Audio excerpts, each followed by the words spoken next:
Salutations! Welcome to the Film Mages Podcast, where the popcorn is our ammunition, the couch is our foxhole, and the cinema is a place of worship. Now let me see your war face. It's a beautiful morning, lads and lasses. It is actually a beautiful morning today. Yeah, it's God, Alexa's such a fucking downer. She's like, is that what this I is? can't Is this tell. a beautiful morning? I have all the I don't blinds know. closed as usual. Yeah, you're in your Every you're in your every troll- place little- I go, yeah, troll hole. is turned into a troll hole. You know, It is. That's Even when I'm at your true. guys' apartment, Yeah, I'm on that's the apt. couch Yeah. and the blinds are closed. I was gonna say when you were here, the blinds were always closed. That's how I always knew when you were home. It was dark and moist inside. you know. Speaking of moist, it feels wrong to not have Alexis here because we're heading into like peak boy Yes. sweat Alexis time of the year. Yes. It's feeling toasty. I got a little toasty last night. Yes. I'm feeling like unwell and hot. And it This feels is like Zach's way of saying he's hungover I'm right now. so hungover. He's incredibly. let's- for the listeners, he woke up. What'd you wake up 20 minutes ago? Well, I want to see, listeners, are you curious about what's going on?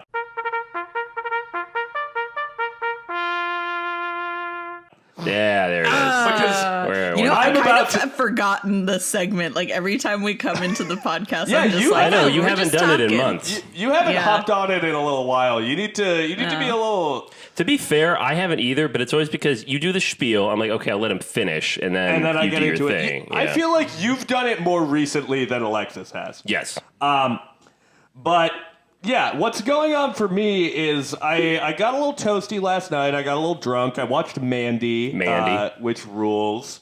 And Because baby say Mandy. you're a fine girl. And Mick had texted me that our call time today was going to be 1. Yeah. And I was like, great, that means I'll go to the gym. And as the night crept on, I was like, okay, I'm going to go to the gym in the nighttime. It's okay, the podcast recording is at 1. Yeah. I woke up around, Noon. It was noon. yeah, I would say 11:50, 11:55. Okay. Well, yeah, let's be specific. Yeah, come on, let's be real. And I roll over, my head hurts, my throat hurts, I feel bad. Yeah, sorry about that, buddy. And I see a text that's like, Gross. we're gonna have to wait, Zach's asleep, lol. Yeah.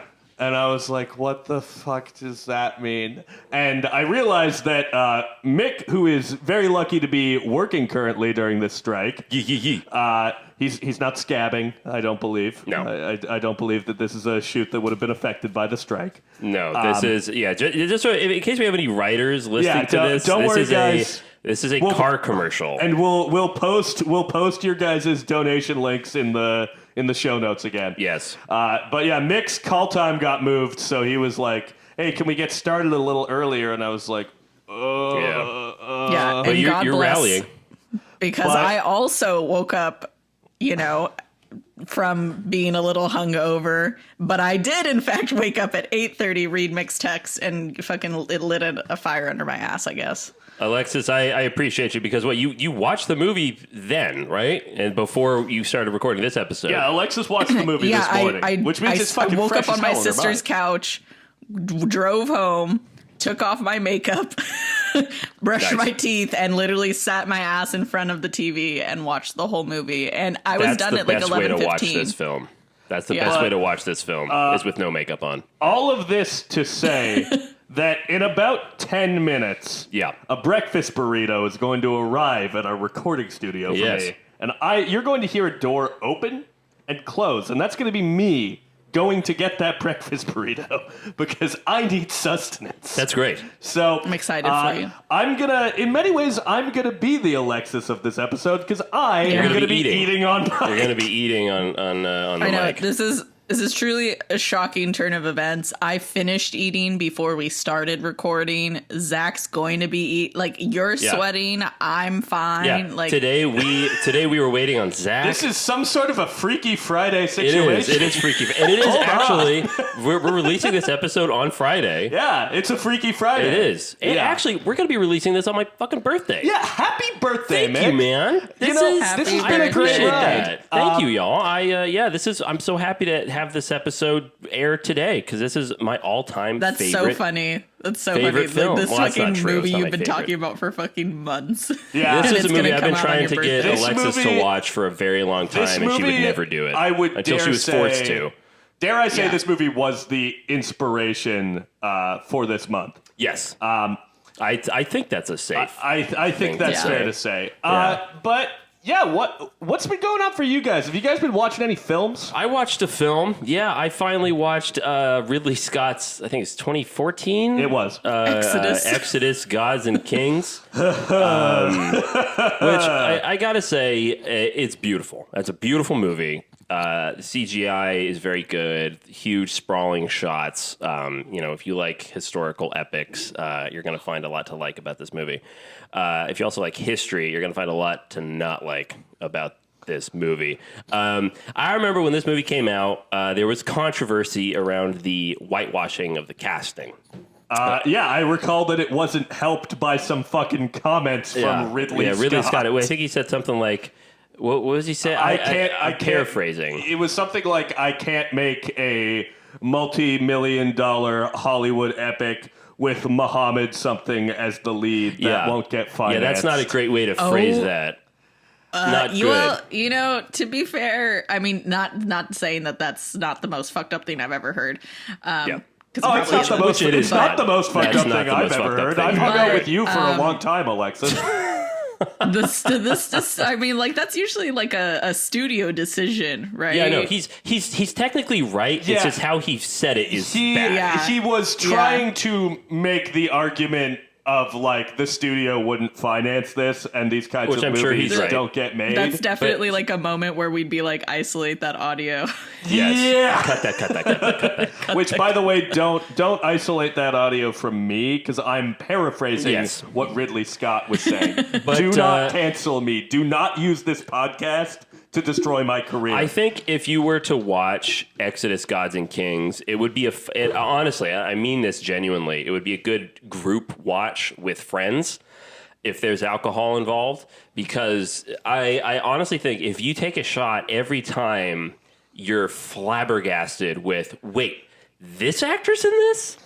Because of how white they are. Again, Spud from Trainspotting plays a high-ranking Egyptian advisor in that. You remember Spud, right, Alexis? he's Ewan Bremner. Spud. Yeah, he's like Ewan McGregor. He's the one guy He's who the Ewan weird-looking McGregor Scottish guy. leaves money for at the end of the movie, at the end of Trainspotting. I only remember Sick Boy and Ewan McGregor. Yeah, you only remember the fuckable So ones. not those two. I love Sick Boy. Yeah. He's hot.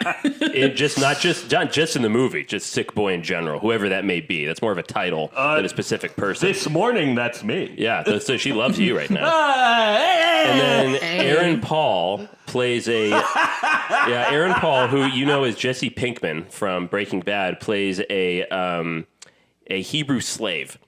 And oh no. yeah, and then oh god, what is that Australian actor who has a little bit of a lisp? He's in Star Wars Rogue One. Plays the bad guy. Oh shit. Oh my god, how am I not thinking of this? I know who you're talking about. Yeah, he was also Killing Them Softly. Yes, he's also in Dracula.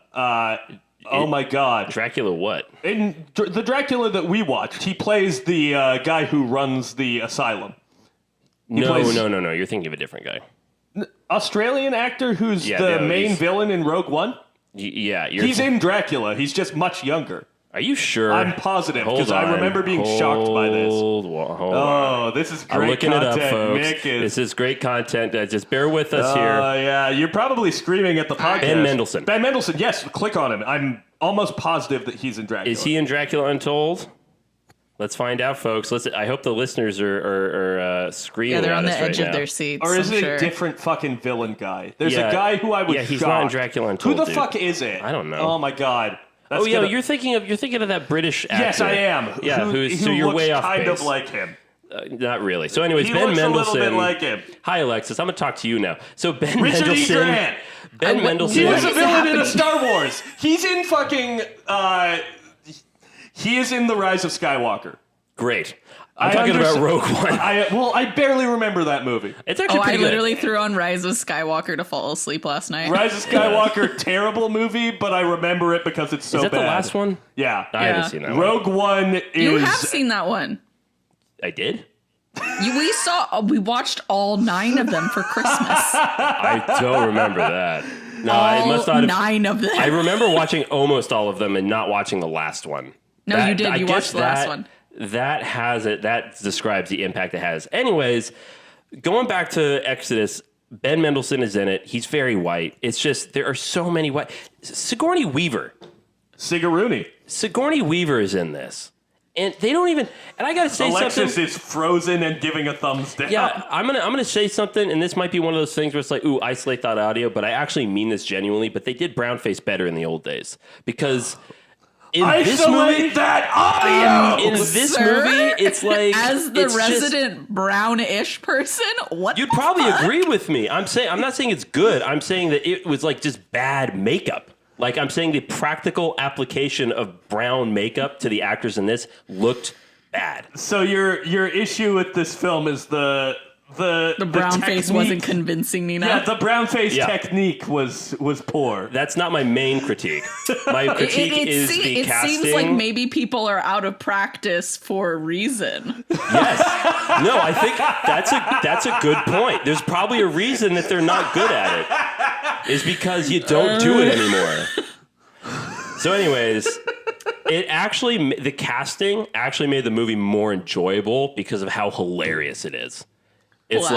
like it's pretty bad. Christian Bale's good, but he's Zack's always breakfast good. burrito is Sure. here. I'm going to be 2 minutes. Excellent.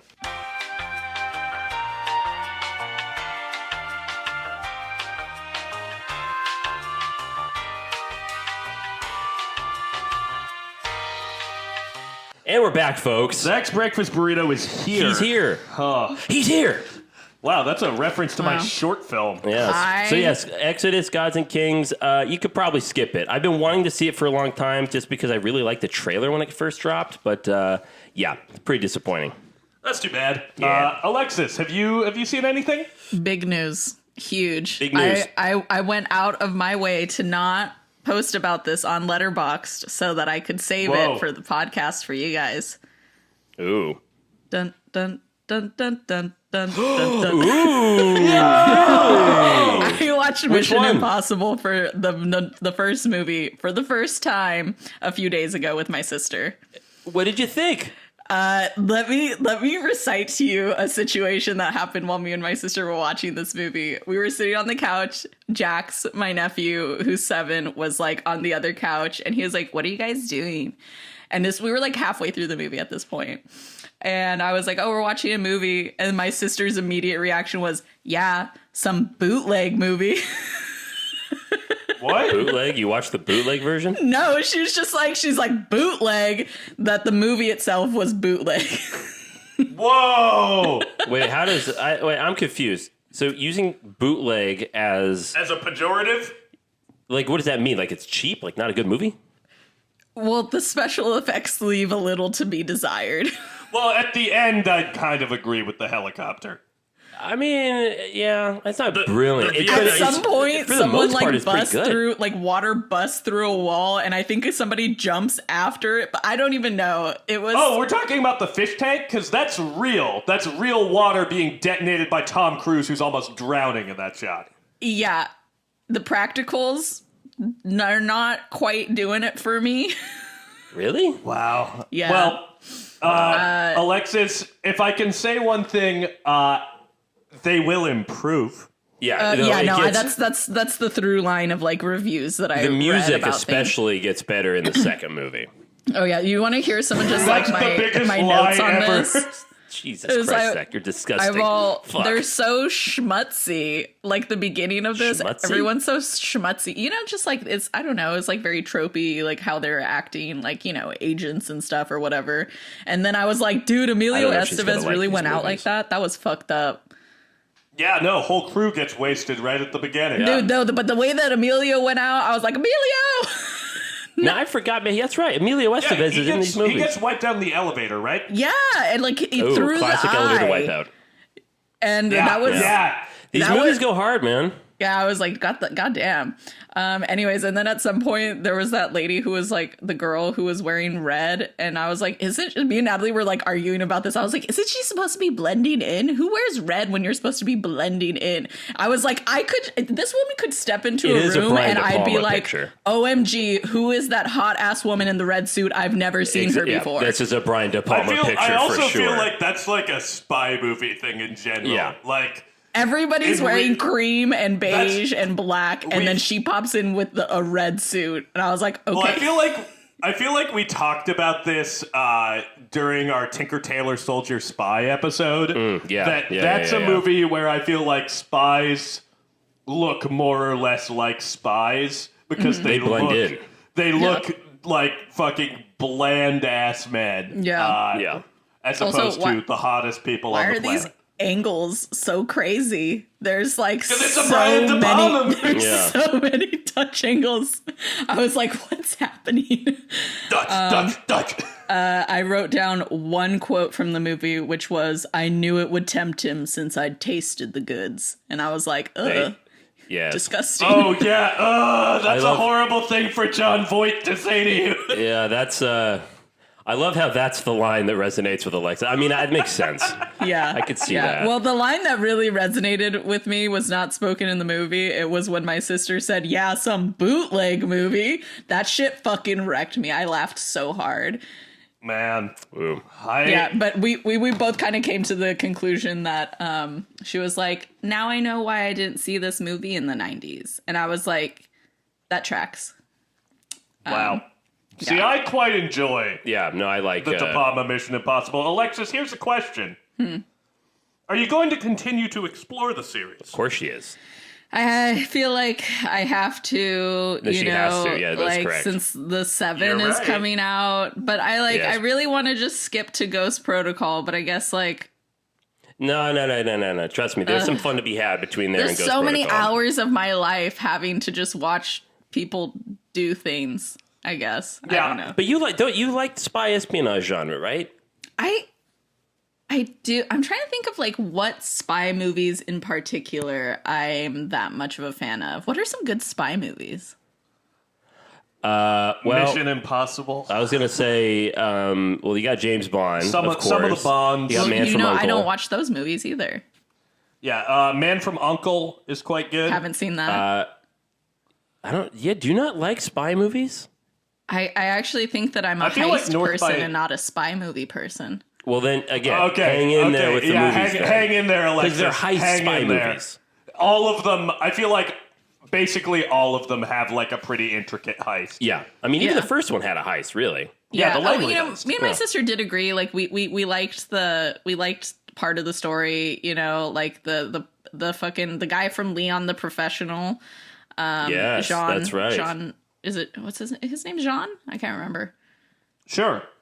Anyways, doesn't matter. I thought it was Jean when fucking Tom Cruise is dangling from the fucking rope in that one room. I was like, oh, that's pretty tight, And he's just literally balancing with his arms. I was like, that's pretty cool, There were things that I enjoyed about it, but me and my sister both kind of agreed, we see why we never went out of our way to watch it. It's not necessarily our thing, Okay. Well, I have to say, I'm glad you checked it out on your own volition. That's cool. You're right. Ghost Protocol is the one that really does pick it up and becomes the franchise that we really know and love today. But like I said, there's some fun to be had in between now and then. Definitely keep with it. This is a great transition point to trailer quarter. Is that a thing? Sure. All right. There were a couple of big trailers that came out this week. I haven't seen any of them. One of which was the new trailer for Mission Impossible Dead Reckoning Part 1, which I feel like, well, there's some new footage. Once again, I'm very grateful. It reveals nothing. Nice. That's good. It just looks sick as fuck. You know, I think that brings up. I think trailers have gotten a lot better. Yeah, I think trailers have been improving. I don't want to say we're in the golden age of trailers right now, but I was thinking about this in the car yesterday. We're no longer in the bleak age of trailers. Yeah, we lost the voice. The trailer voice. Bring it back. This summer. Bring it back. I don't really miss it. Bring it back. I think the last trailer that I can think of that had the trailer voice was Expendables. In a world, they were a band of mercenaries. Bruce Willis, Arnold Schwarzenegger, and Sylvester Stallone. I was going to say Dolph Lundgren, but that's Dolph fine. Lundgren. Oh, And yeah. Jason By the Statham, way, Jet Li. They're all in it. Which, by the way, hold on. Danny Trejo has never been in an Expendables movie. That's fucked up. that's kind of crazy. Mel Gibson got into an Expendables Well, movie anytime before Mel Danny Gibson Trejo. gets into a movie, I'm a little like, fucking how? Anytime he's in it, I'm How like, are you doing this, the most racist man in America? anytime Mel Gibson gets a part, I'm like, how did they not give this to Danny Trejo? Well, that's interesting. I don't know that that's where my head would go Think about first, it, though. but I Think about respect it. So, yeah. Danny Trejo's William Wallace, man. Fucking show me that movie. I'd be into it. I'd watch it. But yeah, the Dead Reckoning Part 1 trailer came out, and also the long-anticipated Killers of the Flower Moon trailer came out. I gotta watch that. I cannot wait. Yeah. Martin Scorsese's new picture about murders in the Osage tribe in the 1920s. I never I've even heard the watched The trailer looks Irishman. Oof. Good movie. There's, I will say, speaking of movies with some wonky effects. Yeah. If you ever want to see a young man fight like an 80-year-old, Irishman's the movie, there's man. some real crazy de-aging. You could just watch me fight happening in the instead. Irishman. Oh, that's sad. damn, fucking burned. And then there was also a trailer for a new original sci-fi film called The Creator. Yes. Speaking of Rogue Gareth One, Edwards, yeah. starring John David Washington. How is this movie flown under the radar? Yeah, I hadn't heard about it at looks all. awesome. It looks really interesting. I saw the poster for it, and I was like, oh, so they're giving Gareth Edwards another Star Wars property. And then I looked down, I was like, wait, that's a 20th Century Fox logo. Wait a minute. There's nothing on here that says anything about Star Wars. Wait a minute. This is an original sci-fi movie. That's really exciting. Yeah. And it's going to come that's out the same fucking season exciting. as Dune. Yeah. I do So we're love gonna get- sci-fi. I love sci-fi. Hell yeah. That's good. Well, then we should have a sci-fi month. We'll talk about it later. I don't We know need because to... I'm still trying to. I was in the car with my sister and fucking one of the scores from The Land Before Time came up, and I was like, oh my god! In all my horny for horror moments, like, how could I forget that The Land Before Time is one of my favorites, and it's honestly one of the best children's movies out there. So I'm gonna be fighting you guys for probably like years about having a whole month dedicated to children's movies. Oh, hell no. Yeah, you might will lose be ours. fighting us for a long time no, on that. I ain't have to happening. agree. No. You guys, I'm just gonna say it for the record, suck a fucking cock because you guys suck. There it is. Well, speaking about films that aren't for children, I watched Conan the Barbarian this Yeah, how week. was that? I've always wanted to see that. It is a blast. Past and future guest Jake Sabat recommended it to me, and it fucking owns. It's got swords. It's got sorcerers. It's produced by... Arnold Schwarzenegger. Well, it wasn't produced by him. But he's No, in it. it's produced by schlock legend Dino De Laurentiis, who really? held the Hannibal Lecter rights for a long time nice. and produced several of the Evil Dead movies. That's cool. Arnold Schwarzenegger barely speaks English in the movie. It's like his first leading role, so they really make sure to not give him very many lines. Mm-hmm. But if you want to cast a man who looks like his name would be Conan the Barbarian, you can't do better.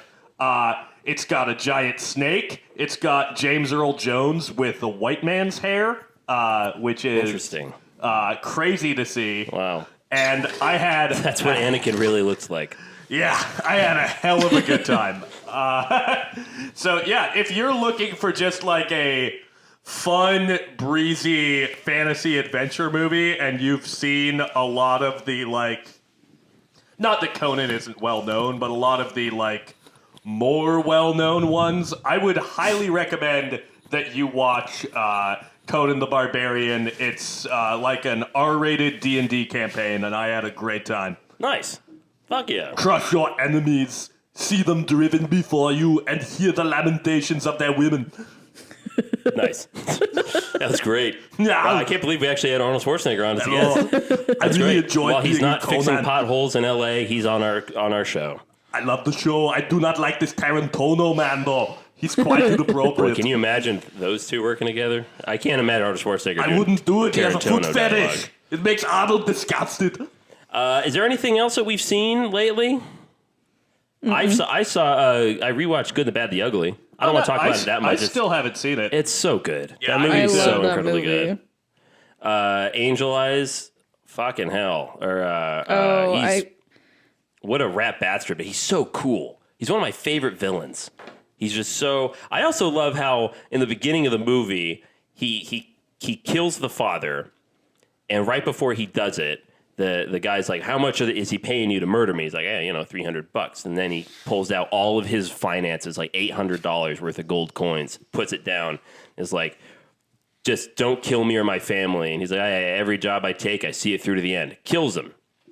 Then, next scene, he goes to the guy who hired him to kill that guy and says, hey, I did the job. He's dead. He's like, oh, that's fantastic. Well, here's the rest of your money. He goes, yeah. Oh, by the way, he gave me $800 before, right before I killed him. I think it was because he insinuated that he wanted me to kill you. And he goes, well, that's something. He goes, yeah.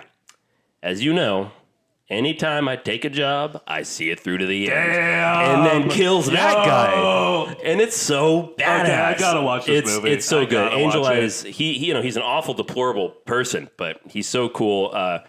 Blondie, he's great. Fucking... Oh, man. Yeah, it's Tuco. Tuco's, though, he who plays the ugly, quote unquote, he's the best. He's fucking great. I love the scene where he's in the bathtub and someone goes to assassinate him. He's like, I've been training for 8 months trying to kill you. I've been faster on the draw. And then immediately Tuco just wastes him. And he gets up just kind of like nonchalantly and goes, look, if you're going to kill somebody, just kill them. Don't talk. I love it. Damn. There's some great shit in there. And also... Shout out. We love movie explosions on the podcast. The Good, the Bad, the Ugly has one of the best movie explosions ever. Fuck yeah. You wouldn't think about that with a Western, but oh man, the bridge, great sequence. If you haven't seen The Good, Bad, the Ugly, check it out. Sergio Leone, baby. Wonderful. Well, anything else? Do we have anything else going on? Alexis, you got anything going on? No, but side note, I've been catching up on Demon Slayer, going great. Mick, is there a new season? There's I think there's like 6 new episodes. It's a short arc of the Swordsmith Village. And I've also been watching Queen Charlotte. As you know, we love Period Piece Palooza. This is not a movie. It is a short series that is related to Bridgerton. And if you are looking for some steamy period piece sex, there is that. And also there is a trending TikTok audio that is from Queen Charlotte, this TV series, and it's literally like she like yells at him. She's like, do you love me? And he says, yes, I love you. I've loved you since you almost went over that wall. My heart calls your name. And I was like, every time I hear it, I just want to like die inside. And that's it. That's my side note. Thank you for coming to my talk. Actually, before we step out of what's going on, Alexis reminded me, speaking of television, I've been introduced to True Blood. Yeah! Oh my fucking God! Yes! This is a win for the yes, it's a win for the women. Here we go. Here we go. I'm late to the game. As you can tell, Alexis is very excited by this news. Alexander Skarsgård is so hot in here. I'll be honest with you. I know it's a popular show.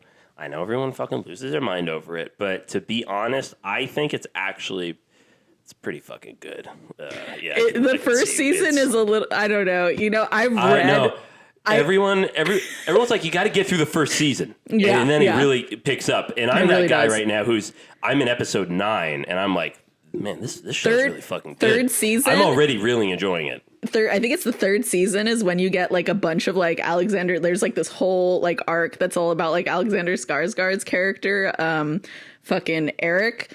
So hot. Oh my God, this man was so hot as this like Nordic fucking good. vampire. Holy shit. Season 1, his hair's pretty funky, but yeah. he's hot. He's I'm hot. not so sure about Anna Paquin. I flip flop on her, like her performance. Her Like, character is just so okay. So I will. I'm gonna basically stab myself in the heart on this podcast. But I may have opened Pandora's box on this one. Go ahead, Alexis. Okay, just really quick. As a joke, I started reading the books that TV show is based off of. And I shit you not, at one point, they call this woman's vagina her pleasure center. Yes. I love reading like these trashy little novels because they come up with like the strangest terms for like vaginas and like dicks and just shit. And she's such a not interesting character in many ways. Yeah, I don't know. vaginas, She's dicks, just and down shit. to fuck basically like any supernatural creature. I know. As soon as spoiler alert, as soon as Sam was revealed to be a shapeshifter, I was like, oh Jesus. Now she's going to be horn dogging for this dog, literally. It's good. I'm enjoying it so far. I gotta say, when the fucking dipshit brother, Oh my God, that idiot. when they put blood on some aspirin and then crush it up and then snort it to get high off of V, I was like, all right, count me in. I mean, look, if we're doing it this way, if we're gonna put vampire blood in the form of a powder and I can do a line of it, fuck yes. I've never seen that in a vampire content before, and I'm very impressed. And to be fair, it is actually like, we're really scraping the barrel. I guess it's not that impressive, but the fact that there was actually like a person of color that's like openly queer on the TV show, you know, like the actual character is gay, you know. Oh yeah. The cook. All right. Okay. All right. Yeah. Let's get out of this. Now this is just the True Blood podcast. That's a wonderful Podcast. True If Blood anybody corner. wants a bonus episode. Yeah, no, we'll at some true- point. You know what? At some point, we'll get a Patreon going, and we'll make that a goal. There we go. We'll make that a goal that Listeners, we have to write do in. a True Blood episode. Please send us money boost so us that in the Alexis and I algorithm, can do a follow True us Blood so we can, miniseries. All right. Okay, and let's hop out of what's going on.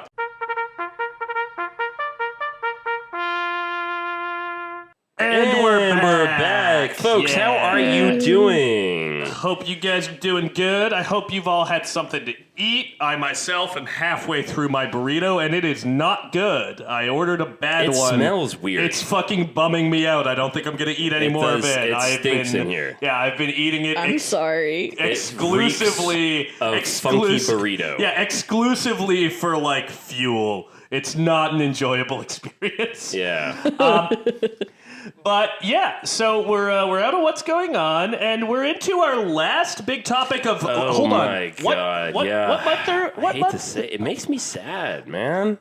I hate to see it sail away off into the sunset. Its glorious sails as the sun sets and there's no cloud in the sky, and you see that green flash as you know that boat month has gone off to Davy my Jones goodness, Walker. Soul of the podcast has passed on to the nether realm. I'm seeing these rocky shores. I feel like my soul is leaving my body listening to this. Well, I feel like that's too bad, my Alexis. soul's departing Because this ethereal correct me if I'm plane. wrong, but Boat Month has been Boat really month popular with our is listeners. officially, like, on average, our most successful month. Hey man, we're just listeners. We know what you want. Like I think we I finally. hate to tell you this, Alexis. Alexis but is on Zoom, like dead. she hates to hear it. She looks like an artifact in a mummy museum. She looks like something you'd Literally, find in the laying pyramid. on my side on a couch, like under a blanket.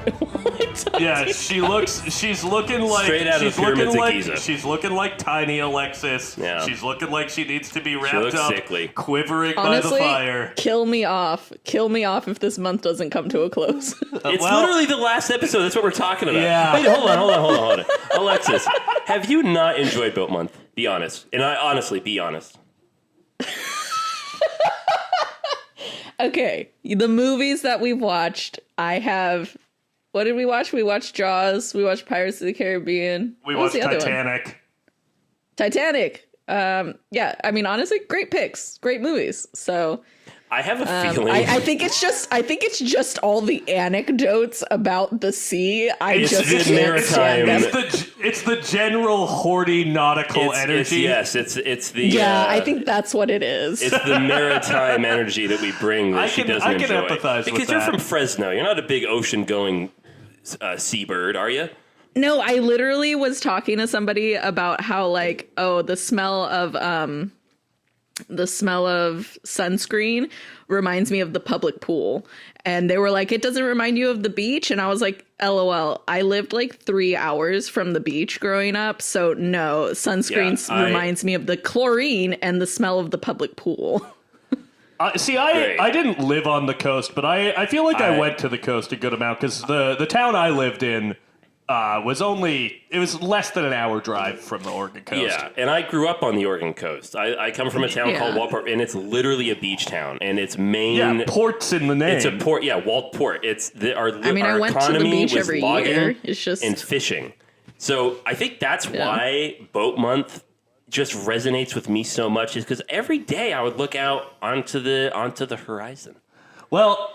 I would see the sunset over the grand Pacific Ocean, knowing that in far-off lands there be freedom and opportunity. All right, okay. Someone has to go to work after this, and it's not me. Oh, it's me. Yeah, let's hold get on. into our big topic, buddy. So this movie that we're talking about, which I kind of suspect Alexis might not like, but we'll see. We'll find out when we get there.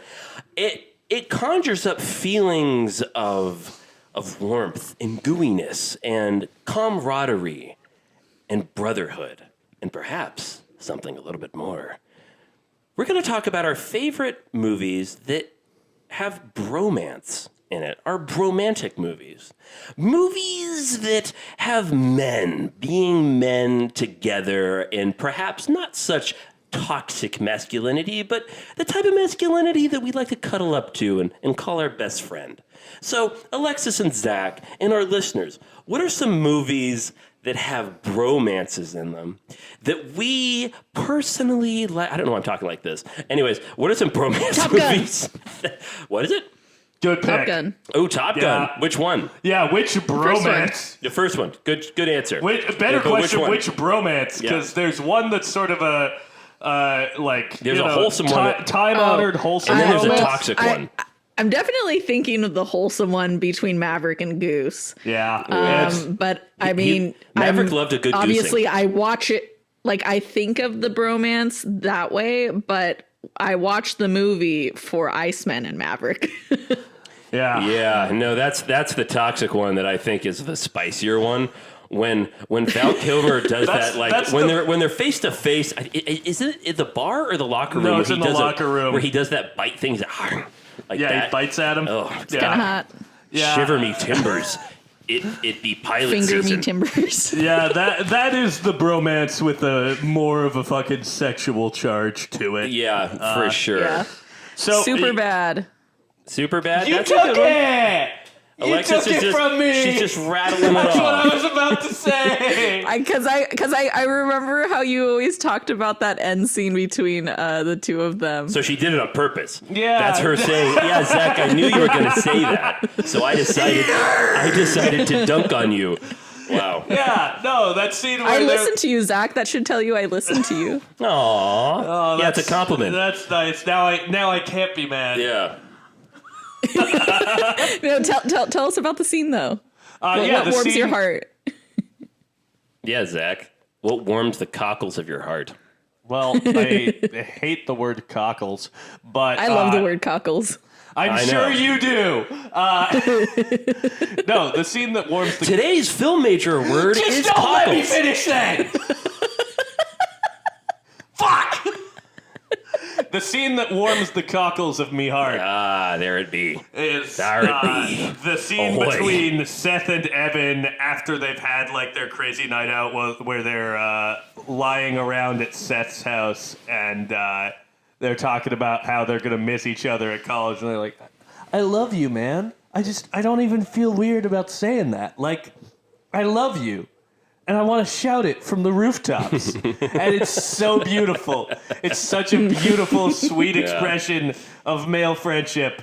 And my heart is warmed by it, and so are my cockles. I love it. We love good cockles on this show. Well, I'm warming up to them, but I don't know if I'm sold yet. I've got a couple answers here. The first one is probably the most toxic bromance of them all, is The Lighthouse.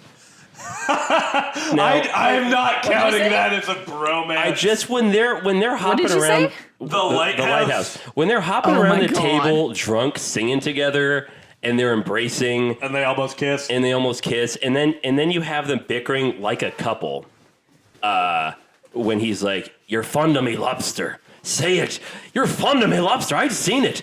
Like, I like that. I don't cute.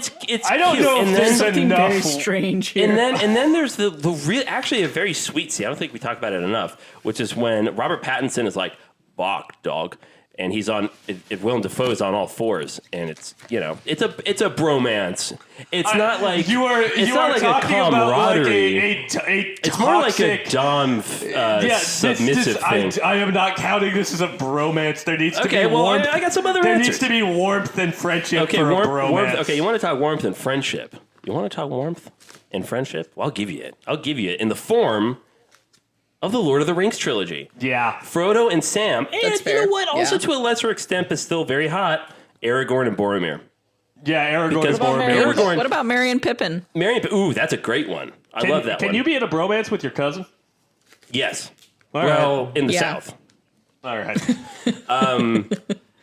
Yeah, I love how Aragorn kind of plays hard to get with Boromir a little bit. He's like, I want you to be king, and Aragorn's like, no, I don't want you to be your king.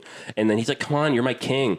And then at the end, Aragorn's like, okay, I am your king. And Boromir's like, God damn right you are. And then he dies.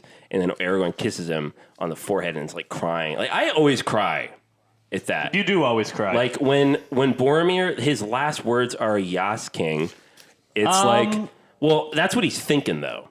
all right. Like, you can see it. LOL. Sure.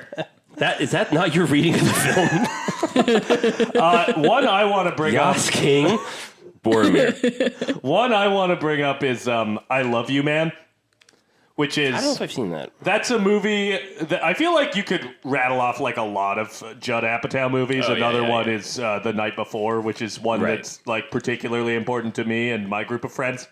But I Love You, Man is a movie that essentially like inverts the like central conflict of a rom-com where Paul Rudd's character is about to get married and he doesn't have a best man and he really doesn't have any guy friends and he strikes up a friendship with Jason Segel.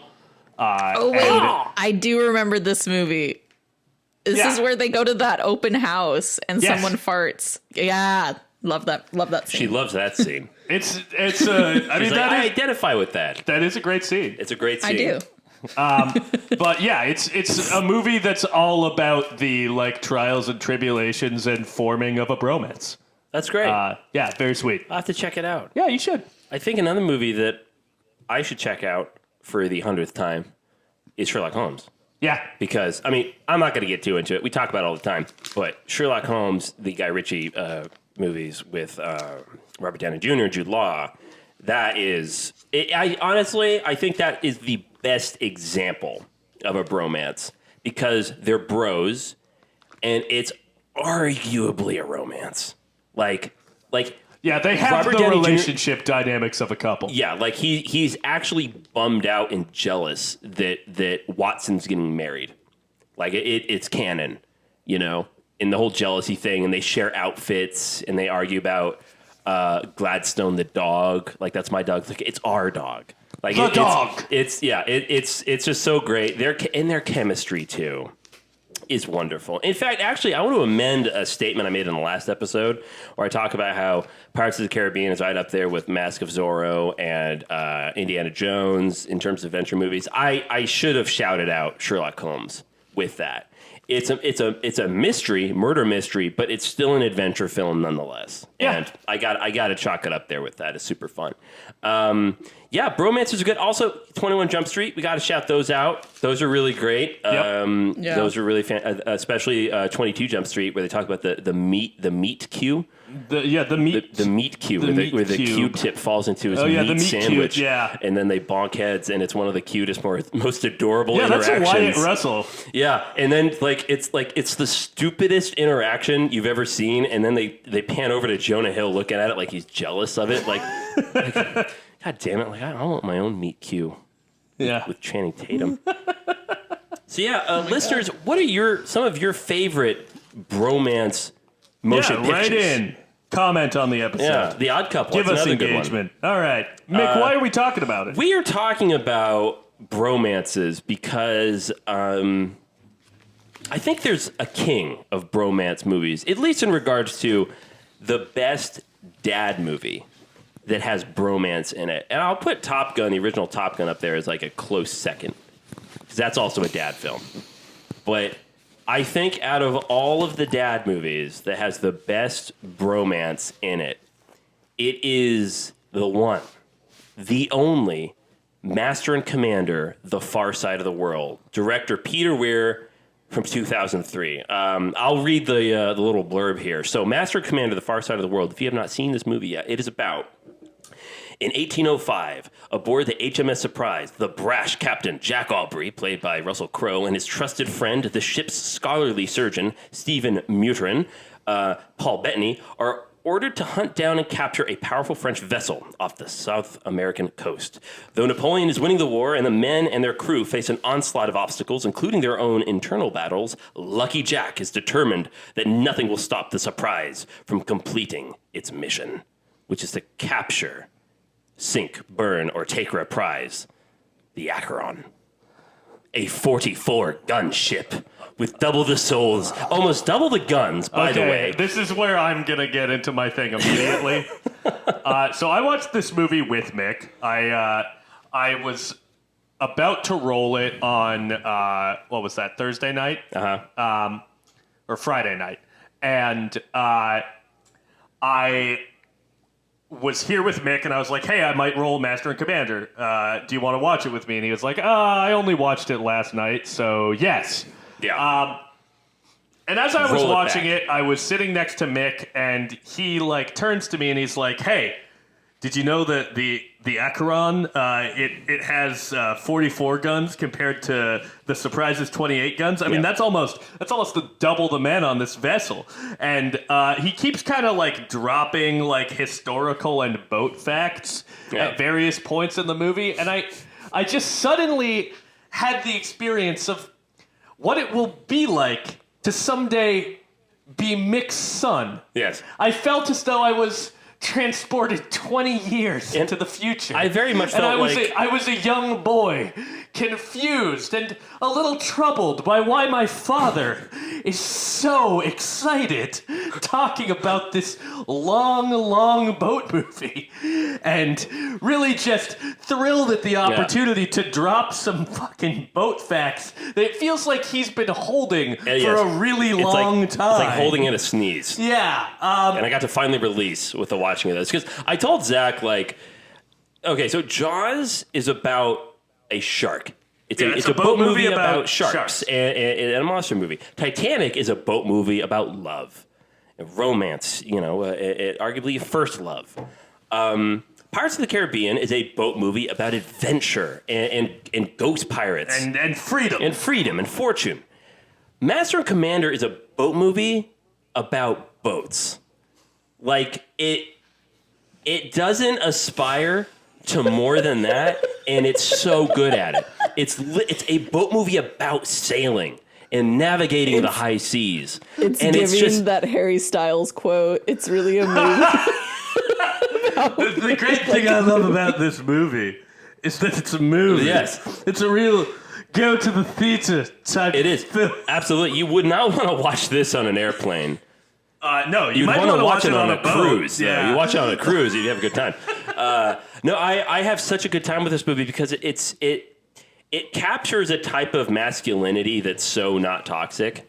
It's like the camaraderie and the honor and the responsibility among the sailors. It's just it's a lovely, I'll say it, it's a nostalgic kind of look into time, and also as someone who appreciates history. It was one of my favorite subjects growing up. This movie tries and is successful at capturing the era. I mean, even historians have talked about this movie. It's just like, it's just so refreshing how much it gets right. Would you say it's a period piece? I'd say that this is absolutely a period piece. Alexis, that's our resident period piece expert. What do you think? Yeah. It squeaks by. So, okay, I'm going to stop grandstanding here. Spy. I'm going to stop grandstanding here. Alexis, what did you think of the movie? Because you just watched it. It's the freshest with you. Great movie. I will probably never watch it again, but it was a great movie. I'm kind of surprised you're giving it that much credit. Wow. Okay. I did. It was a good movie. I'm going to take that as a birthday gift. I'm pretty sure my sister would be like, "What the fuck is this? This is so boring." What's this bootleg movie? Yeah, what is this fucking bootleg? No. But I cried twice. What? Oh. Wait, really? Where did you cry? Wait, hold on. Yeah. Hold on. That's the cry alarm, folks. Sorry, it goes off sometimes. Alexis? What hit you? What hit you? Let's see here. I wrote it down. I didn't even cry watching this. That's impressive. That's not true. Oh, wait, that's right. I did cry at the end. Mr. Hollum, after he, spoiler alert, fucking kills himself by jumping into the sea with a cannonball. Oh, yeah. The Jonah. Yeah, that part made me cry. Just like, I don't know, like, because I saw it coming like a mile wide, but it was just very disappointing because it looked like he was so relieved to like let himself go when he went down. And then like the next part where like Russell Crowe talks to the crew and he's just like, and if there are any of us among him who, may have failed him as a friend, we ask God's forgiveness and his as well, and I was just like, damn, that's just sad. That didn't make me cry. That just made me like tear up because I was like, oh, that's just unfortunate. And then at the end, because, obviously like quite a few people die in this final battle. Yeah. What's the young guy's name that dies? Callum or Callow something. Can't remember. I do not remember. The midshipman, I think you're talking about. Yeah. Yeah, and he gets promoted to lieutenant. In prior to the boarding of the Acheron. Yeah, and when they started reciting the Our Father, I just like Calamy. waterworks. Just waterworks. Calamy. I don't know what it is about like the combination of like something a little emotional and then you combine that with like something slightly spiritual or religious, because I went to Catholic school for like 9 years. Like I said an Our Father like hundreds and hundreds of times. So there's just something very I don't know, it almost feels a little sacred, and I don't know, it just like emotionally got me at the end when they started saying the Our Father, because I immediately just like wanted to respond with saying it back. Not to mention the fantastic Bach music that's playing over top of it. The real music of the era, really, and also that from Fantasia when Wallace is cut loose when the sail goes down, man overboard, where they're trying to sail around the Horn, and he's trying to grab onto the rope, and they're saying we need to cut it loose. It's going to drag us down, and so Worley. Worley, yes. So when Jack Aubrey has to give the order to basically let this man go, and that's the decision that falls down to the captain, which really fucking sucks, which is you have to sacrifice someone just to save the crew. And the most fucked up thing about that is that his best friend, who whipped up the model of the Acheron, is given a hatchet to cut the rope loose and basically kill his best friend. Yeah. Yeah. And that's what's haunting Jack Aubrey later when he's talking to the doctor and he's drunk, crying as you hear the children, which is, kind of a folklore superstition where after a sailor's lost, there's a storm and you can hear the cries of lost children going through the sails and stuff like that. God, I can see Yeah. how my pleased God. he is to get to fucking bring up some goddamn boat lore. Hey, man, I'm just telling you. It's canon. It's in the movie. I've rarely seen him look happier. Side note, the guy who plays Will Worley is in The Vampire Diaries, and he plays Klaus, and he Jesus was so hot fucking in that Christ. TV show. Good Joseph Lord. Morgan, who plays Joseph William Morgan. Morley. Yes, love it. Great. Also, I love Yeah. vampires, guys. we do love vampires. That's honestly the only thing missing in this movie is vampires. Get excited for the yeah. last voyage of the Demeter. Yeah, The I'm year so is fucking excited for that. 1845. Oh, my God. Dracula Okay. is going to England. Oceans are Only the battlefields. Demeter's crew stands in his way. Oceans are now Dracula. Oh, Love that. Lord. I did actually really like the opening where everybody was like silhouetted against the sails. Yes. It really reminded me of the opening of Dracula. Yes.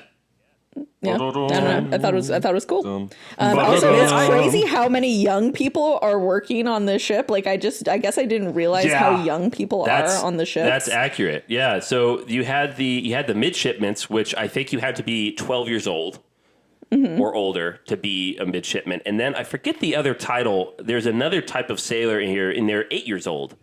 And like That's that so little fucking kid with crazy. the curly hair. Yeah, and that's accurate. I watched something with a historian show clips of that, and it goes, yeah, no, there would be kids that young on this boat. They got that right, which is fucking nuts. And they would perform in combat. They would perform. Well, it's based on a book, right?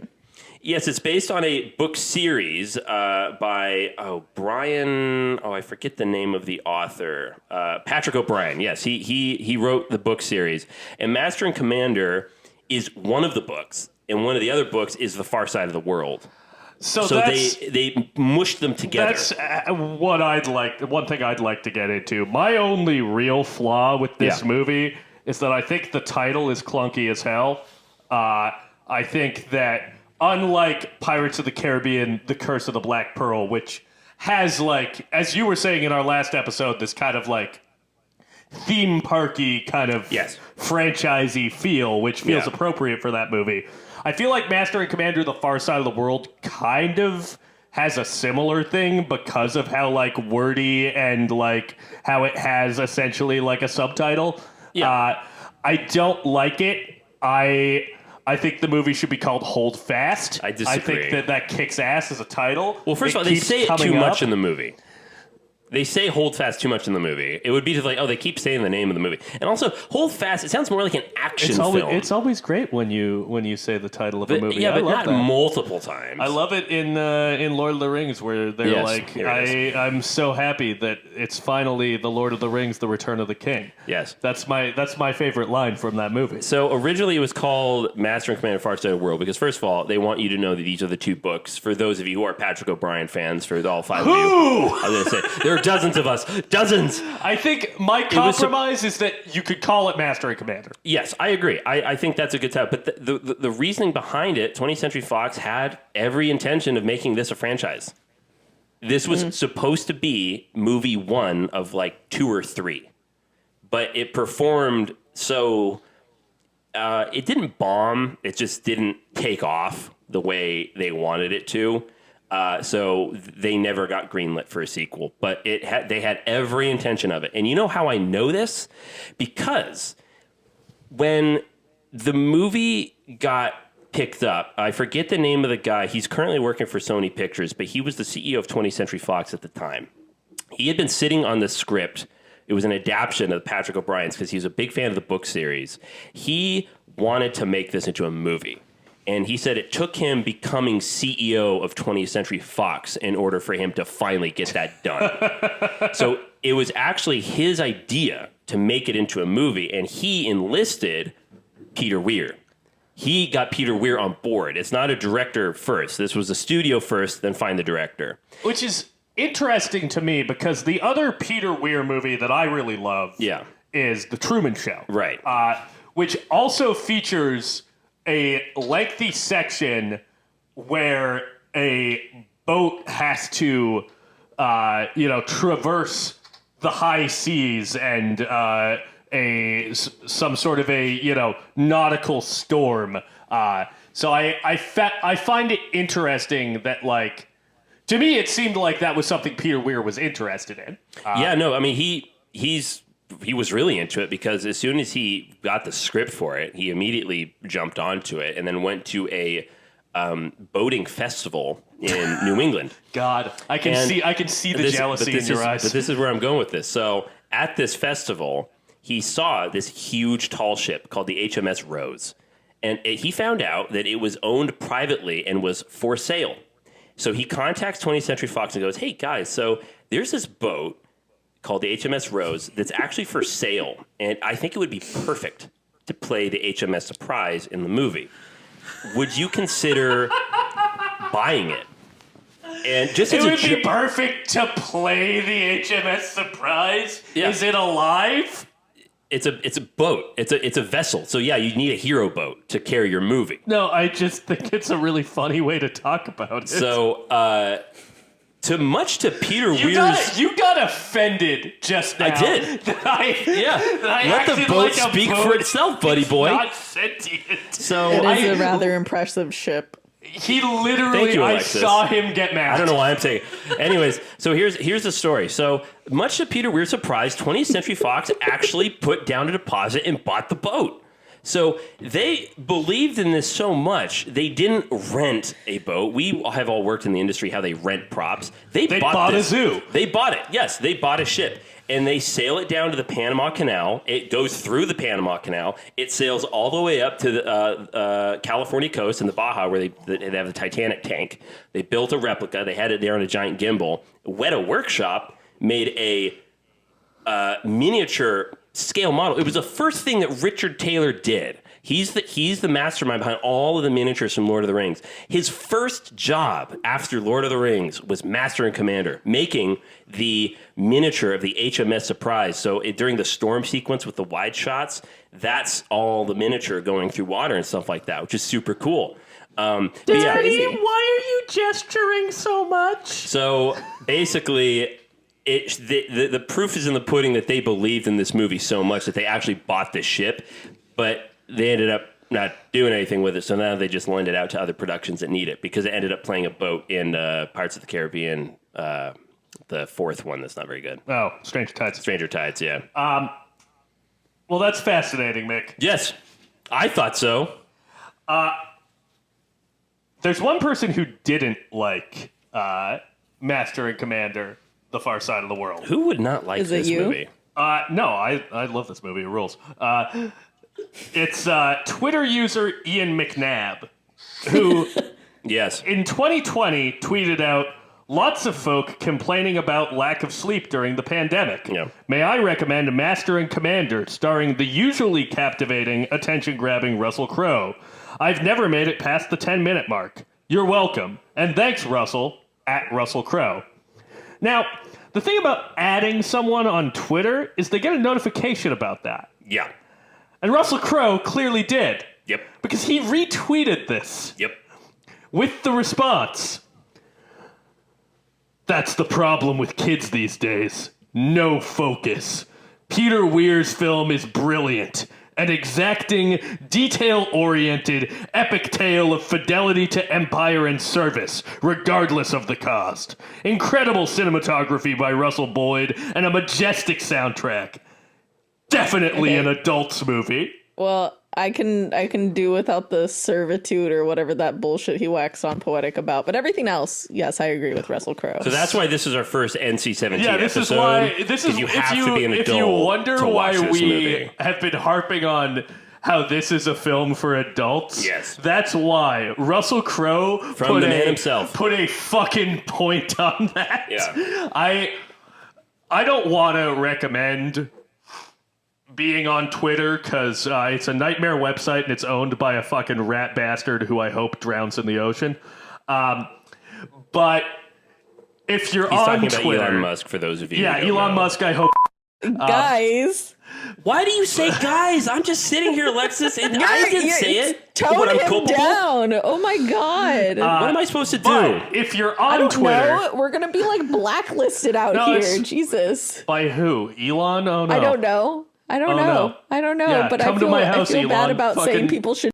Let's move Well, on. I think you should. Let's move on, everybody. No, if you're on Twitter, go ahead and check out Russell Crowe's account because it's very entertaining.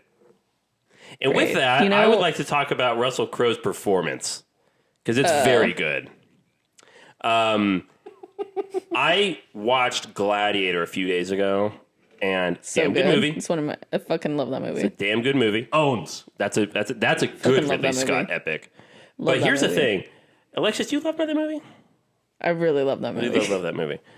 I think Russell Crowe's performance is better in Master and Commander. That's fair. I feel like I he's think got a his- lot of nuance. He's got nuance, but he's also just so bloody charming.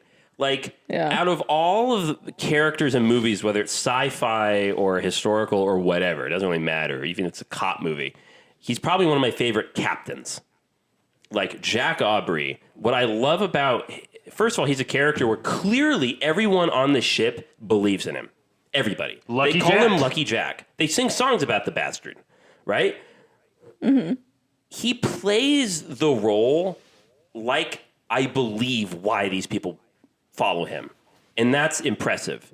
Peter Weir talked about he was very fortunate to cast Russell Crowe as Jack Aubrey because he says Russell Crowe's a guy who has natural authority. He just kind of exudes it. Apparently, he creates competitions like on set. They talked about that in the behind the scenes of the Robin Hood Ridley Scott movie. How he would always try to compete with other actors with who can fire an arrow the best. And on this movie, apparently, to get the crew, all the cast of characters to really create a sense of camaraderie, they didn't have trailers. They had just one big bar in Baja where they all slept together like in bunk beds, and they had this big shared space. They called it the monkey bar, where they had pool tables and books. That sounds fucking awesome. Yeah, no Yeah. TV. So they No, had to. actually, they I had take to, it back. No. They had to play chess. Yeah, they I had need a to talk. TV so I can watch Master and Commander on the far side of the world. So Russell Crowe apparently got the whole crew to play rugby every weekend, and they had That's Yeah. the most Australian it's shit the I've ever most heard. because he was Which, Russell by the Crowe. way, by the time this episode's out, I'm going to be up in Canada on an island playing disc golf with a rowdy, drunken Australian. There you go. I'm very excited. This is all on brand. This is then strange. this is all on that's topic. that's some synergy. But yeah, Honestly, I need to watch Romper Stomper before I go up there because he's been recommending that. great. So Sorry, Russell Crowe. continue. So he gets them to play rugby because he was like, I'm worried about all these guys. Like when we get to the battle sequence, I can already tell they're a little bit too flabby. Like they need to get into shape for this because you can do the battle, but can you do 50 takes of it? Let's see. So he just, as fun, sets it up that they play rugby every weekend and then they kind of get in shape each weekend. They go up to the big battle and then they can handle all that shit.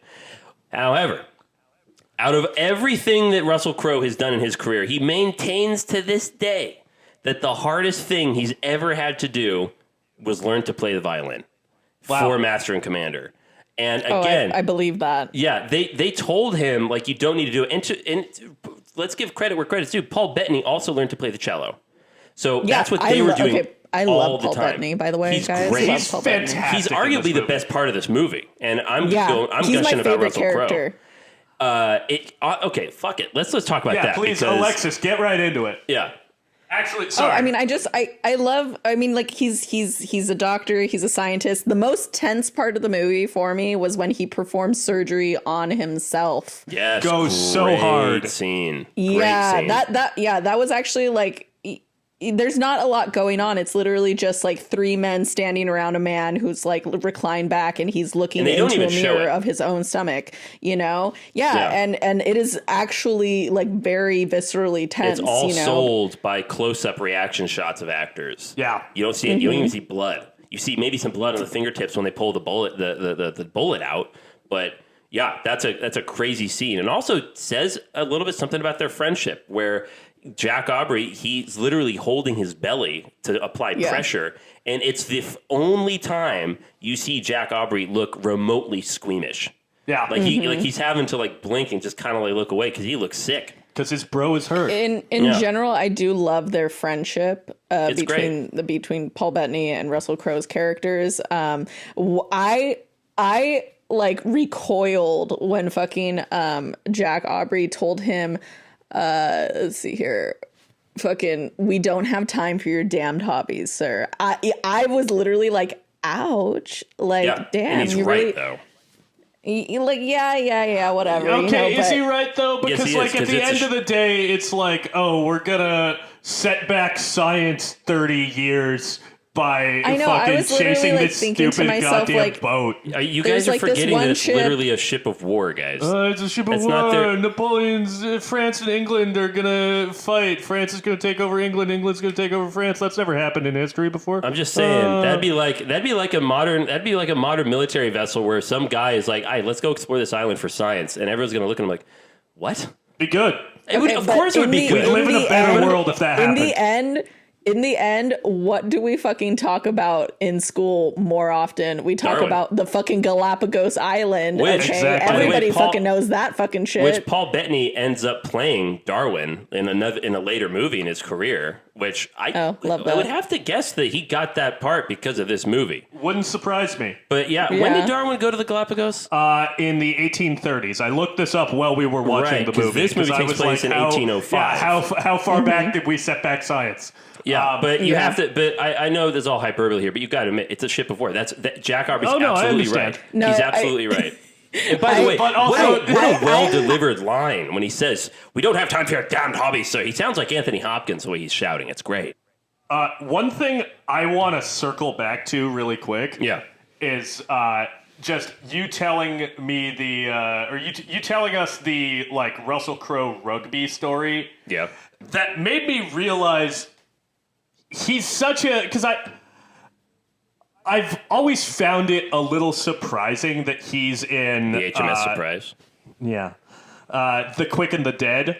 Yeah, Sam the Sam Raimi Raimi movie. movie, It's like which I don't love that it's an movie. early Russell Crowe role. I think that movie's so much fun. But I'm always like, oh, it's interesting that Russell Crowe is in this. Yeah. But you telling me that story about how he like went the extra mile to like be competitive and be kind of a leader and get the Yeah. crew in shape and be super dedicated to this movie. That reminds me so much of fucking Bruce Campbell talking about how he on Evil Dead 2 without being asked would like, work out for 5 hours every single morning, getting up at like 3 so that he would be perfectly cut for that movie. Oh, wow. And would like move shit around, like Yeah, would yeah. help move shit on set. It's a and part of just, their like, process. Is a team player. Yeah. That makes Russell Crowe seem like a Raimi actor, Well- and that's one of the highest compliments I could Yeah, give you. it's something else. Apparently, Russell Crowe requested because everyone was trained. They had 2 weeks of boot camp. Essentially, they needed to learn how to sail. They needed to learn how to fire cannons and clean guns and the whole thing. Russell Crowe requested that he receive that same training, so he learned how to fire a cannon. He learned how to do the whole thing. Now, in the movie, he never really does that. And But he should know how. That's what Russell Crowe said. He said, because my character started off as a midshipman, I would know how to fire a cannon. I would know how this whole fucking ship runs. So I need to know. That way, if a background actor comes up to me and has a question, then I'm not going to be like, oh, so I'm just the lead actor. No, he'll know. But that's a part of his process. And it's just wonderful. And again, I got to say, the charm he has in this movie, I love it. Yeah. Where he's like, well, like, but to refit, we need a port. It's like, well, we'll refit at sea. It's like, well, it's gonna take weeks, and by that point, the Akron's gonna be halfway around the horn. He goes, well, we have no time to lose, and he just smiles, and I'm like, God damn it, Jack! All right, God damn it, let's set sail. Let's do this. I guess I can see why they follow. I don't him. know. At some point, Paul Bettany's character says that like this is no longer something. This is more like an act of hubris, and Yes, honestly, it smacks of ego. an act of ego. I agreed with Paul Bettany at the time. I agree with him too. Yeah. No. He gets so hyper focused because he's not used to losing. Yeah, they only had to pursue the Akron to Brazil, I think. Yes. Yeah, because so that's why when like later on they don't stop at the Galapagos Islands, I really just think like, oh, okay, you're after the ship, but really because like you don't want to give up and lose, you know. Well, he's so dedicated to the mission that he's been given. I mean, that shot where they're at the Galapagos and every single member of the crew is looking through spyglasses at the island, and then the camera pans over, and Russell Crowe's looking in the opposite direction because he's looking at some debris that comes from a ship floating in the waters because he's focusing on is the mission, which is why he's fucking captain. Yeah. You know, you see why he's in the position that he is. However, I would agree with you that he kind of he's so hyper focused that he kind of he endangers the crew going around the horn. Yeah, to be fair, I would never be captain, but I have an aversion to authority. I don't take orders. So, right, yeah. Like the way that Paul Bettany's character, he kind of like sounds like he's kind of anti-authority in some ways too. He is. Like, you know, he's a scientist man, you know, and I'm like, I'm down bad for that. So, I'm not really into Jack. It's such a great. What I love about their relationship is that they're completely different with their mindsets. Yeah. Because he talks about when he's talking about Lord Nelson at the dinner table, and I was like, oh, you know, his love of king and country keeps him quite warm, and then it cuts to Paul Bettany rolling his eyes, going, oh Jesus, like I guess he would be the exception to the rule that authority corrupts.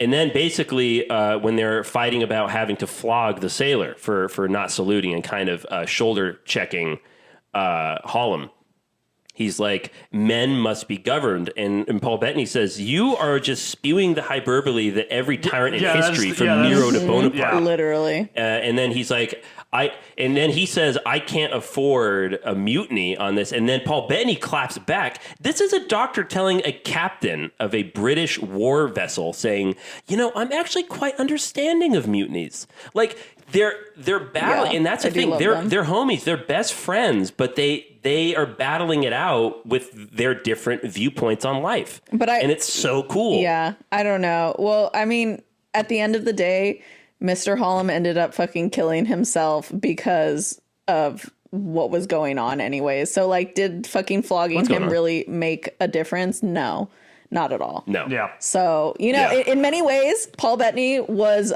right almost all the time. And that's... I would say they're both right and they're both wrong. I guess, I don't know, Mick, I feel like you would totally, like, eat that shit up. Like, if you were a fucking sailor, you would totally eat up that fucking king and country, like, bullshit that your captain, like, peddled to you. No, I think I just respond well to authority. And we all know this. Yeah, no, you like to be dominated. I do like, well, yes. By a man on the high seas. By Jack Aubrey. Yeah, you know. You should be the cabin boy. The implication. How's he the captain, and how am I the skipper? I will say though, what's so cool about Here, put on the skipper hat, Mick. No, what's so cool about this movie is it's definitely an action epic, but there's really not that much action in it. It's a movie that just takes its time, and it cuts to camaraderie and friendship of them that's like having dinner together, getting drunk, telling stories, playing music together. But I will say that this movie, I agree that it's a patient movie, but like for people who say this movie is boring, skill issue. Yeah. I've seen way more boring movies than this. Oh yeah. And many films don't have the decency to be bookended by two great action scenes. Yeah. Because both the initial moment where the surprise is surprised by the Acheron and the scene where they board the Acheron, two very, very well staged action scenes. It's beautiful. To be fair, I think it can never really be boring with the amount of detail that is in each scene, where you see like people running to and from, like or just like up and down the sails, you know, the mast or whatever the fuck. None of that can really be boring because your eye is always wandering across the screen, kind of trying to see like, oh, what's this person doing? What's this person doing? What's this person doing? You know, there is really always something kind of going on, even when you're just on the ship, you know. Yeah, it's kind of Michael Mann-esque in like how process focused it is. Yes. Which I really like. Yeah. I enjoy a movie that like takes you through the like nitty-gritty steps of doing something. It's why I was like also really into It's a history. well-researched so much. project. Yeah, I was also really into history as a kid, so like I really appreciate like understanding like, oh, that is actually like how that would have happened, you know, and like all these different things, you know. So yeah, it's nice to know that we were all kind of history kids because History is just stories. I always loved history. Yeah, history is stories, Yeah. and that's why we are film majors. Is because we love stories, And that's what the podcast is that's called. what the goddamn podcast is right. all about. Little fun fact. Sorry, go ahead, Alexis. can I just knock off a couple of my favorite lines? Yes, Please. Okay. Let's see here. Pull like you're pulling a Frenchman off your mother. Yes, It's great. yes, that's great. That's Yes, great. yes.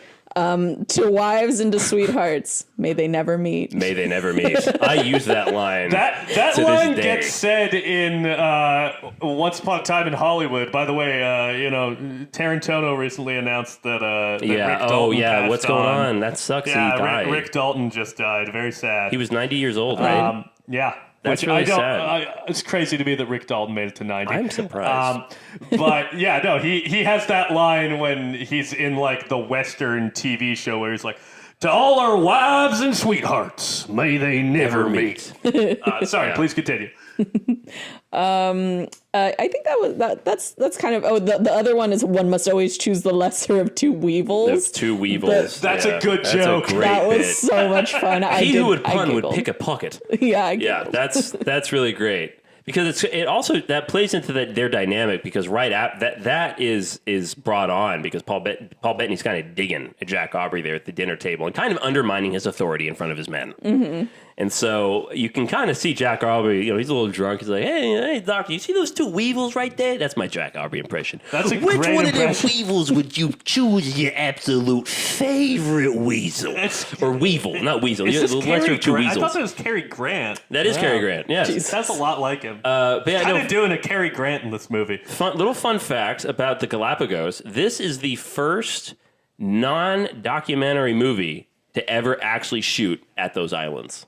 They Interesting. went on location to do that, which is pretty amazing. They rented a barge, and every day they would just have these little rafts, and it would ferry from the barge to the shoreline in these little rafts, and then they would just backpack all day Yeah. and just get footage.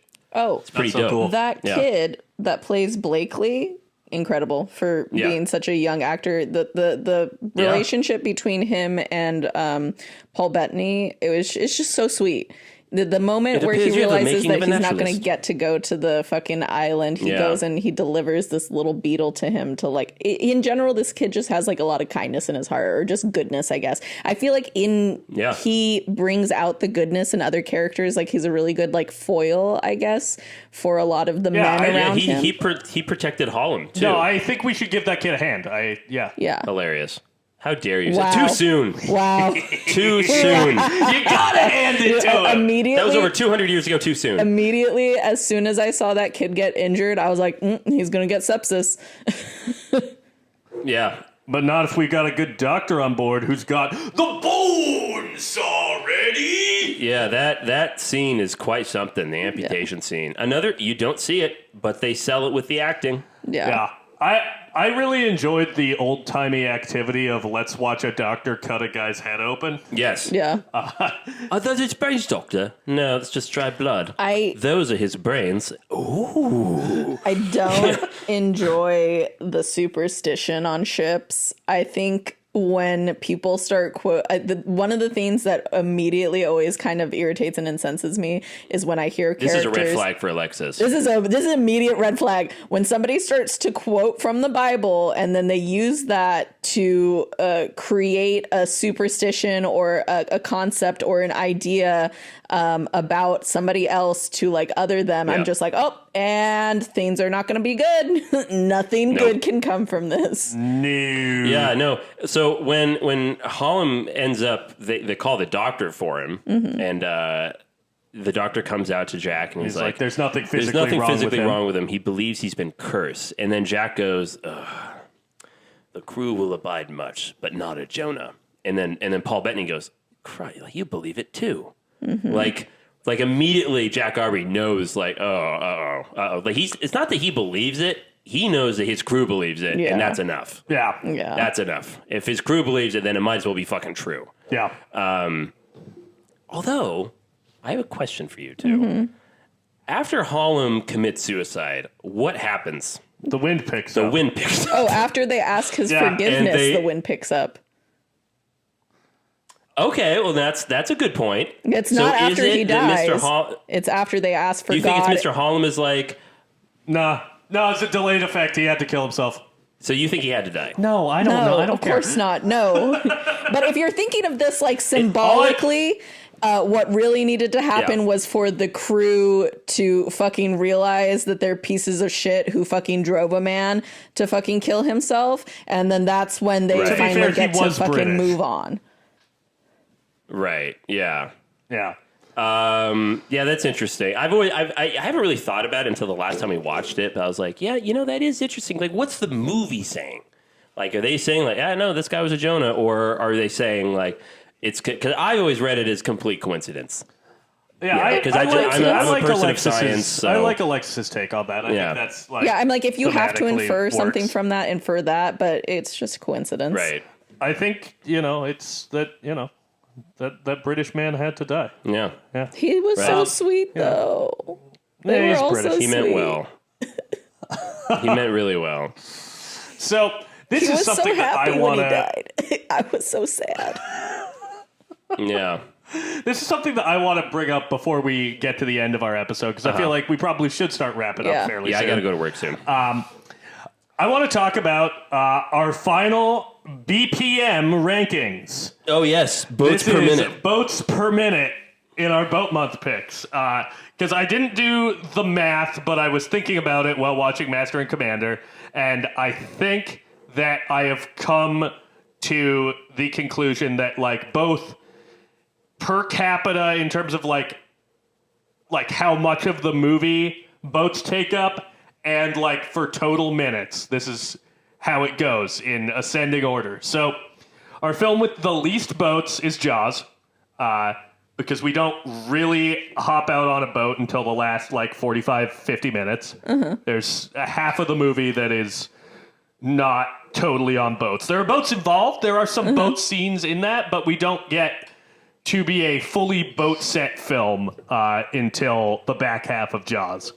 Then we've got Pirates of the Caribbean, The Curse of the Black Pearl. Right. Good amount of boats, but also, good long sections in Port Royal and Tortuga. Islands. Yeah. Yeah, Isla de Muerte. Then we have Master and Commander, The Far Side of the World. A lot of boats in Lot this. of boats. And I hadn't seen this since I was probably like 15. So I was really thinking, okay, this is going to be our most boats per minute because this film has been entirely on boats. And I remember there being a little bit on the Galapagos. But there's a good solid section where they're Galapagos on the tips the Galapagos scale. Islands, which means that Master and Commander, The Far Side of the World, cedes most boats per minute to Titanic, which Titanic has for the win. Which isn't a surprise, Which has really. like one scene, one very brief scene that probably takes two up scenes. about 3 minutes in the shipyard. Okay, well, there's like the couple moments with Rose. Yeah, with her home. Oh, well, yeah, in the beginning, yeah. Yeah. The old It's lady. so washes short. That, home, that yeah. takes, I'll be but that probably goddamn. takes like 30 seconds. Sorry. Yeah. But the thing that pushes Titanic over the edge is that, yes, the opening of the movie does not take place on the Titanic. But where does it take place? on another boat. On On another a big-ass boat, Yeah. or Or in another massive boat, or or in in a a deep sea submarine. deep sea a submarine. submersible, also a boat. So, Yeah. Titanic, you are the king of the world, It and you are the continues- king of boats per minute. Yeah, Congratulations. Okay. Honestly, because that tank that Master Commander shot at was made for Titanic. Yeah. Like that, they Yeah. couldn't have shot that if Titanic hadn't existed. Sorry, Alexis, what were we going to say? No. Have either of you ever seen this movie, U571? No. They're in It's like like a submarine they're in movie? like a submarine thing. I saw this in like Las Vegas when I was a kid, and I remember it being like kind of good, but I was a child. But I think there's not. I think it's like World War II era. So Okay. I still got to watch Das Boot. Das I've never seen Boot? that. What the fuck is that? That was one it's a submarine movie. Yeah, that movie. was one that my dad was complaining that dad we weren't movie. talking about. Yeah. That'll probably be next year. Not for me. For all the dads out there, Das Boots are coming. Great. Well, Yeah. Well, that concludes Boat Month. And I got to say, I had a great time. Listeners, I hope you had a good time. My fellow film majors, I salute you with the old way. Great, Alexis. Alexis, She's so anti-authority. just She's like, I'm just going to lick in just between the webbing of my mind fingers. eating pussy. Yeah. That's the only thing she salutes to. I'm know not what? saluting no fucking dude. Fuck that. Yeah, but you're a film major. You know what? I salute that. Jesus. Yeah, is I this the don't have to filmmaker salute yeah. now? No. It might be. It might be our salute now. You might be I don't outvoted, buddy. like it. I I'm don't sorry, like Boat it. Month's Big wrapping fan. up, so I'm afraid Big you're fan. no longer the Wait a captain minute. of Yes. this ship. Now, wait. Hold on. But we got to talk about what's our next topic and what's our next movie. Oh, I don't think we ever even chose what our next Yeah, movie we know was we going did to be. because we're on the air right now, so we should probably discuss it. So first and foremost, our next month, June, will be Queer Cinema Month. We're very proud of the pride Yeah. that we're going to be exhibiting here Heck yeah, brother. at the Film Majors. And we're proud to be bringing you some queer films. Queer films. For reference, everyone, We don't mean weird films. We mean gay we mean films. gay Yes. shit, some gay And ass there might be shit. some weird gay movies we watch. I hope so. But I would just like to say that as someone who is not a member of the queer community, I will be taking recommendations from the audience. So please comment on our episodes, DM us on our Instagram, filmmagerspod@gmail.com, Yes. or send us an email, filmmagerspod@gmail.com. And give me some suggestions, if particularly if you are a member of the LGBTQ community, because I would like some recommendations. I got nothing. It's not that I don't have I ideas. don't know It's what's not- going on. Okay, let's hold the fuck up. It's not like I haven't seen some gay movies. Well, then why don't you recommend it? I would like. I would like to cede my recommendation to All the right. gay community. I'd like to give That's gay mighty people upstanding of an you. opportunity to tell me what to do. Alexis, what are you thinking? So I And think why is it Call Me By Your Name? so. It's not Call Me by Your Name. It Oh, is no cannibalism 1996. Bound by the Wachowski Yes. siblings. Great. Starring film. my beloved Jennifer Tilly and Gina Gershon. Gina Gina Gershon, Gershon, yeah. who And I met. Joe. Joey Pants, how do you Joe say his name? Pantaleone. Pantoliano. Pantaleone. Pantoliano. Pantaleone. Pantaleone. Great character actor, and yeah. this might be his best performance out of any movie. Yes. Yeah. Bound. It's again, directed by the Wachowski sisters. Came out in 1996. Such a good and movie. you can find it on Amazon Prime. So Or our shelf. yeah, you can also find it on our shelf. I'm And- very excited to talk about Bound. The Wachowski sisters were very formative filmmakers for me growing Yeah. up. Well, my favorite. We'll talk about it for the episode, but there's a reason I really like this movie. I'm very, very excited to talk about it. And for all our LA people, it is playing at the New Beverly June 8th, 9th, and 10th, I believe. Hell yeah. So check it out. All right, Alexis, fucking great pick. And yeah, we're saying goodbye to Boat Month. And if any of you listeners have any parting thoughts as we come into port here, you can send us those thoughts at our email, filmmagerspod@gmail.com. And if you want to find us on social media, you can find us at filmmagerspod on Instagram and TikTok. All righty. And just like that, we're weighing anchor. We are weighing anchor, and we're heading onto land now. We're back on land, folks, and we'll see you next week. Hell yeah. All righty. Fare thee Goodbye. well. Goodbye, everyone. See you then.